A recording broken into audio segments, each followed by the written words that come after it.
Memang kadang-kadang yakin atau nggak yakin itu dalam perjalanan gitu ya. Tapi kalau sementara ini belum yakin ya nggak apa-apa. Nikah tuh bukan kompetisi dan itu yang tidak diketahui oleh orang tua kita. Gak ada salahnya lah ya, kesempatan kedua. Banyak kok orang-orang yang putus terus balikan gitu loh. Banyak sebenarnya.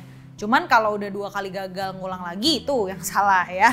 Gak mungkin kamu bisa mengubah kekurangan-kekurangan dia sekejap kalau dia nggak mau berubah sendiri.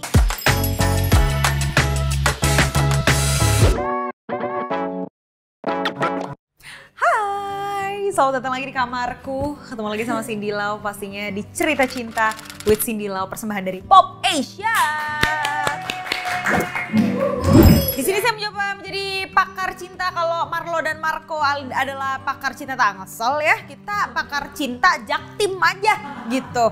Barangkali kalau kalian gak cocok sama daerah-daerah Tangsel bisa mengikuti yang ini gitu. Tapi kalau cocok ya, soal cinta soalnya gak akan ada habisnya. Makanya kita bicarakan dan cerita-cerita cinta kalian tuh berhak didengarkan. Buat yang masih pengen ngirimin cerita cintanya, permasalahannya, mau minta tolong kek, mau cuma cerita doang kek, mau curhat kek, mau minta arahan kek, apapun pokoknya permasalahan tentang cinta bisa di email ke kita langsung ke email yang di bawah ini. Screenshot sekarang, cepetan nih screenshot biar nanti bisa dikirim gitu kan, kalian gak lupa.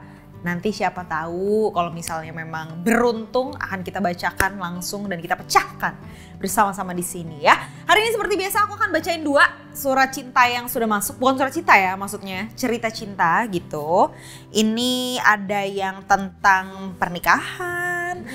Aduh, ada yang tentang cinta lama bersemi kembali. Wah, ini sepertinya seru-seru. Apakah relate dengan permasalahan ini atau enggak ya? Kita masuk ke cerita pertama, oke. Kak, gimana sih caranya yakin bahwa he is the one? Wah, sulit gitu ya. Aku udah pacaran kurang lebih 3 tahun lamanya. Mungkin ini agak berbeda ya dengan perempuan-perempuan seusia aku. Tahun ini dia tuh maksudnya pasangannya alias si cowok ini udah disuruh nikah sama keluarga dan orang tuanya. Tapi aku belum siap aja. Aku ngerasa masih banyak yang mau aku kerjain dalam hidup. Ini mirip-mirip ya ceritanya, kayak kita pernah dengar juga yang sama seperti ini kasusnya, kurang lebih sama. Jujur sebenarnya dia baik banget, saat ini dia sudah punya pekerjaan yang jelas juga. Nah, kalau kata Lala Huta, tunggu apa lagi sayang? Gitu. Tunggu apa? Bisa dimasukin lagunya. Abis itu lanjut ke ceritanya, tapi nggak tahu kenapa marriage is so scary for me right now. Tapi di sisi lain aku juga takut nih kalau aku nggak sama dia, nanti nggak ada lagi ya yang bisa nerima aku lagi selain dia. Ini cewek yang ngirim, tapi jujur iya agak berbeda. Di saat kebanyakan mungkin cewek tuh kepengen cepet-cepet nikah gitu ya, kepengen aduh ngiri deh sama yang udah nikah. Aduh di umur segini dia udah punya anak, aduh si ini udah hamil, bla bla bla segala macam. Bahwa kamu merasa pernikahan itu scary, itu bener banget loh. Pernikahan itu bukan sesuatu yang gampang kayak cuk nikah yuk, yang enggak gitu loh. Memang butuh banyak sekali komitmen, butuh 2 orang yang, pernikahan adalah 2 orang yang selalu saling sayang dan selalu rela dan ikhlas memaafkan. Banyak banget kesalahan-kesalahan yang kita alami gitu, pasti kesalahan yang kita buat gitu. Siapkah kamu memaafkan dia lagi dan lagi? Semua kesalahan-kesalahan yang dia perbuat. Tuh pernikahan tuh kayak gitu ya. Belum nikah aja udah sotoy ya, gimana udah nikah nih, mohon maaf. Aku nyontek aja ya kalau soal pernikahan gitu. Gimana caranya yakin bahwa he is the one? Ada satu quote film yang bilang, ya when you know, you know. Semua bilang kayak gitu, tapi entah kenapa gitu ya, semua orang yang aku tanyain, misalnya teman aku udah nikah gitu atau kayak siapa udah nikah, lo gimana yakin sama dia? Ya nggak tahu, yakin aja.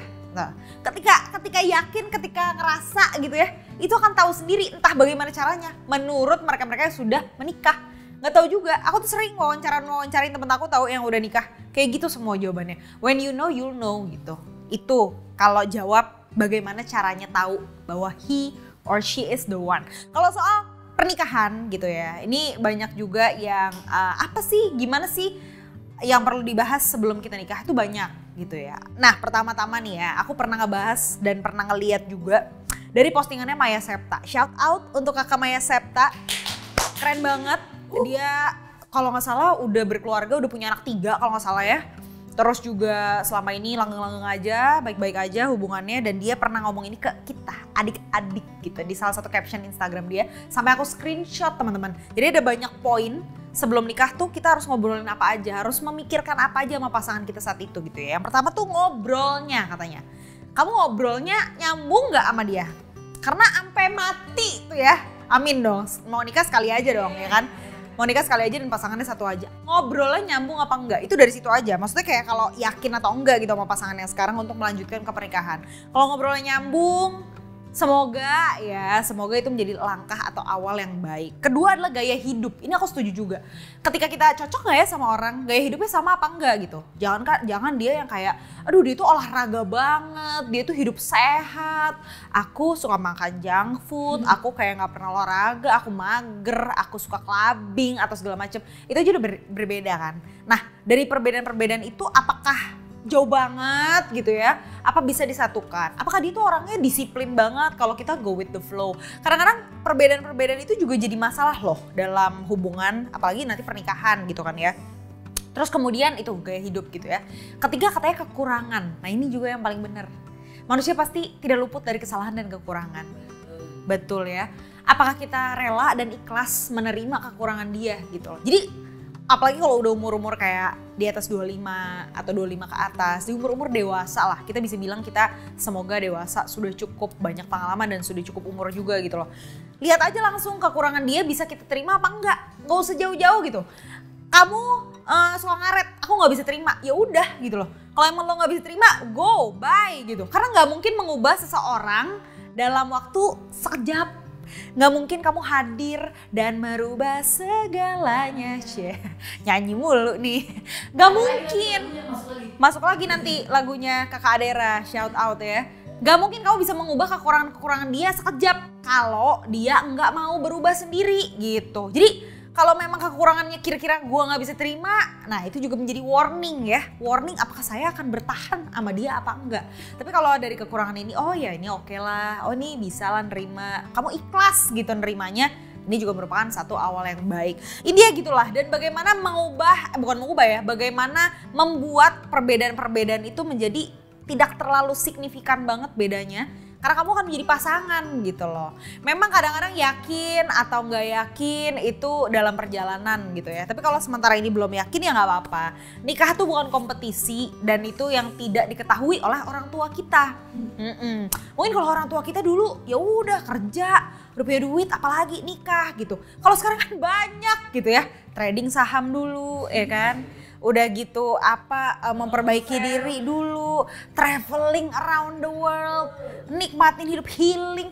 Dulu orang tua kita nggak ada, itu yang mereka nggak tahu. Makanya memang pemahaman itu yang susah diberitahukan gitu ya. Dan memang udah bener lah, nikah tuh bukan kompetisi. Kalau memang dia baik, apalagi tadi punya pekerjaan yang jelas, itu adalah salah dua yang dicari dari seorang laki-laki loh. Menurut aku sabar aja dulu gitu ya. Kalau memang disuruh-suruh nikah, ya mungkin dari pihak dianya ya yang harus menjelaskan ke orang tua yaitu bahwa nikah bukan kompetisi. Dan kalau soal pernikahan itu menakutkan, sepertinya harusnya menyenangkan kalau dengan orang yang tepat.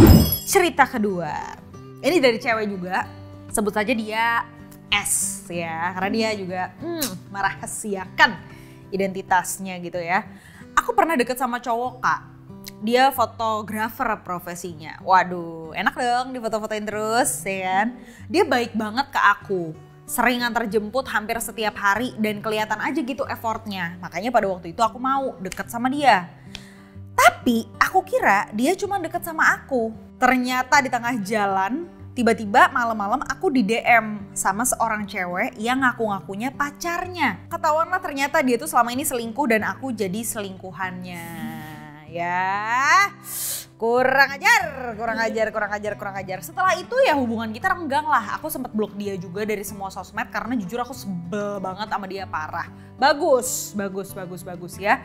Tapi belakangan kita jadi sering ketemu lagi di pekerjaan. Ya resiko pekerjaan lah.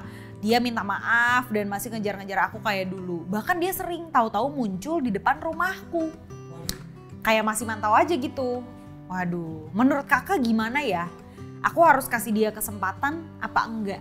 kacau nih, gimana nih gitu kan.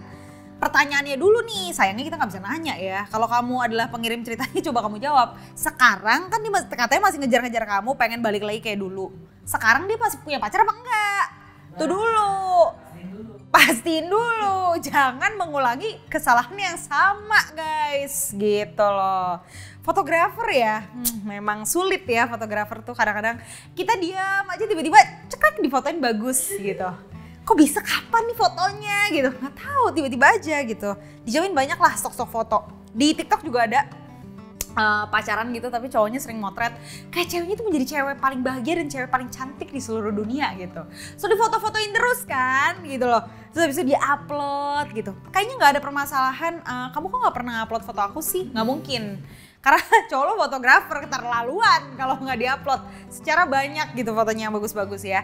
Tapi itu saran dari aku mah, pastiin dulu dia punya pacar apa enggak sekarang. Kalau memang sekiranya kamu masih single juga gitu, terus sekiranya kamu bisa memaafkan kesalahannya dia yang waktu itu dan kamu nggak inget-inget mulu gitu, ya gak ada salahnya lah ya kesempatan kedua. Banyak kok orang-orang yang putus terus balikan gitu loh, banyak sebenarnya. Cuman kalau udah 2 kali gagal ngulang lagi itu yang salah ya. Jadi kayaknya kesempatannya cukup 2 kali. Dan memang manusia ya itu tidak luput dari kesalahan. Jadi kata aku mah boleh dikasih kesempatan kedua, boleh. Apalagi dia masih muncul depan rumah, wah apa ngapain gitu kan, mantau apa gimana gitu. Ya mungkin dia kangen, mungkin dia merasa bersalah, banyak hal yang bisa terjadi. Cuman ya itu, background checking itu penting. Apalagi kalau sekarang zamannya kenal lewat sosial media aja, kenal lewat aplikasi. Bukannya nggak boleh, tapi yang harus digali lebih dalam adalah background checking itu gitu loh. Cari tahu teman-temannya atau cari tahu kerjaannya, cari tahu kehidupan yang sekarang. Jangan sampai ya kamu keulang lagi nih jadi selingkuhan lagi. Kalau tiba-tiba nanti dia mau berubah ya kan, semuanya itu dikomunikasi dengan baik. Siapa tahu memang dia yang akan menjadi pengambil gambar hidupmu sekarang dan seterusnya. Wah elah berat. Ya udahlah ya, semoga yang terbaik. Sekali lagi dikomunikasiin, dicari tahu, diceki. Bukan maksudnya kepo, tapi memang banyak tahu ya banyak manfaatnya juga gitu kadang-kadang. Harus teliti sebelum membeli. Good luck for you. Mwah.